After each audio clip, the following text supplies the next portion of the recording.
প্রিয় দর্শক, মুসলিম উম্মাহ অনেক ক্ষেত্রেই আজ মহাবিজয়ী জানবাজ বীরদের কথা ভুলে গেছে। তাদের মহামূল্যবান জীবন উৎসর্গ করার সেই ইতিহাসও স্মৃতি থেকে হারিয়ে গেছে অনেকের। এটা বড়ই পরিতাপের বিষয়। অথচ অতীতের মহাবিজয়ীদের কথা ভুলে গিয়ে ভবিষ্যতের বিজয় লাভ করা সম্ভব নয়। আপনাদের প্রিয় কাফেলার মধ্য দিয়ে আমরা ইসলামের সেই মহাবিজয়ীদের বিজয়গাথা ইতিহাস তুলে ধরার চেষ্টা করছি। প্রিয় দর্শক, রসুল করিম সাল্লাল্লাহু আলাইহি ওয়াসাল্লাম প্রতি সপ্তাহে একদিন এখানে আসতেন ইসলামের জন্য জীবন দেয়া এই মহান বীর আপন চাচাজানের পবিত্র মাজার জিয়ারত করতে। আজ এখানে যে অবস্থা দেখছেন, নিকট অতীতেও অবস্থা ছিল ভিন্ন। সুন্দর গম্বুজ ছিল সমাধির উপর, আজ তা নেই।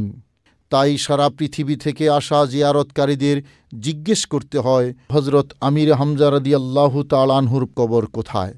ইসলামের এই মহাবীরের এখানে বিজয়ের স্মারক হিসাবে গৌরবের কিছু একটা থাকাই যুক্তিযুক্ত ছিল। প্রিয় দর্শক, প্রিয় নবী রসুল করিম সাল্লাল্লাহু আলাইহি ওয়াসাল্লাম নবুয়ত প্রকাশের ঠিক 2 বছর পরেই ইসলাম ধর্ম কবুল করেন হজরত আমির হামজা রাদিয়াল্লাহু তাআলা আনহু। রসুল করিম সাল্লাল্লাহু আলাইহি ওয়াসাল্লামের 2 বছর আগে জন্ম নেওয়া প্রিয় রসুল সাল্লাল্লাহু আলাইহি ওয়াসাল্লামের চাচা ইসলাম কবুল করাও ছিল নবীর সম্মান রক্ষার তাগিদে। কোনো একদিনের ঘটনা, আবু জেহেল প্রিয় রসুল সাল্লাল্লাহু আলাইহি ওয়াসাল্লামকে অশালীন ভাষায় গালাগালি করেছিল। ইসলাম কবুল করার ঘটনাও ছিল রসুল করিম সাল্লাল্লাহু আলাইহি ওয়াসাল্লামের সম্মান রক্ষার তাগিদে। প্রিয় দর্শক, একদিন আবু জেহেল রসুল করিম সাল্লাল্লাহু আলাইহি ওয়াসাল্লামকে অশালীন ভাষায় গালাগালি করছিল। কোনো মারফতে হজরত হামজা রাদিয়াল্লাহু তাআলা আনহু সে খবর পেয়ে গেলেন। সমাজে উন্নততর মানবীয় চরিত্রে প্রসিদ্ধ ও সম্মানিত ভাতিজাকে এভাবে অপমান করবে তা তিনি মেনে নিতে পারেননি। তিনি তখন পশু শিকারে ছিলেন। খোলা তীর নিয়েই গেলেন আবু জেহেলের কাছে। হজরত আমির হামজা রাদিয়াল্লাহু তাআলা আনহু কোনো কথাবার্তা বলার আগেই সকলের সামনে খোলা তীরের বাকল দিয়ে সজোরে আঘাত করলেন কাফেরদের বিগ লিডার আবু জেহেলের মাথায়। আঘাতে তার মাথা ফেটে রক্ত ঝরছে।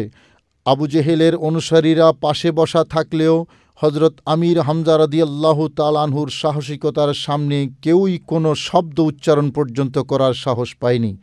এবার হামজা রাদিয়াল্লাহু তাআলা আনহু নিজেই বলতে লাগলেন, হে আবু জেহেল, তুমি মুহাম্মদ সাল্লাল্লাহু আলাইহি ওয়াসাল্লামকে গালি দিয়েছ। যাও, আমি ঘোষণা করলাম আমি তার দ্বীনের উপর আছি। তিনি যা বলবেন আমিও তাই বলবো। তোমার শক্তি থাকলে তুমি আমাকে ঠেকাও। সুবহানাল্লাহ। সেজন্যই কবি বলেছেন, রসুলের অপমানে যদি কাঁদে না তোর মন, মুসলিম নয় মুনাফিক তুই, রসুলের দুশমন। প্রিয় দর্শক, ইসলামের প্রথম দিকে ইসলাম যখন চরম দুর্বল ছিল, গুটি কয়েক মুসলমান যার পরনাই নির্যাতনের শিকার হতেন প্রতিনিয়ত, সে সময় আবু জেহেলের নিরঙ্কুশ প্রভাব ও ক্ষমতা ছিল সমাজে। তার সামনে চোখ তুলে কথা বলে সাধ্যকার। ঠিক এমনই এক অবস্থায় প্রিয় চাচা বীর বাহাদুরের মতো আবু জেহেলের মাথায় আঘাত করে মাথা ফাটিয়ে দেয়া মূলত ইসলাম বিরোধী শক্তিরই মাথা ফাটিয়ে দেওয়ার নামান্তর। আসলে আবু জেহেলের মাথায় হজরত আমির হামজা রাদিয়াল্লাহু তাআলা আনহুর ওই একটি আঘাতের মধ্যেই ইসলামের পরবর্তী দিনগুলোর বিজয়ের সবুজ সংকেত লুকায়িত ছিল।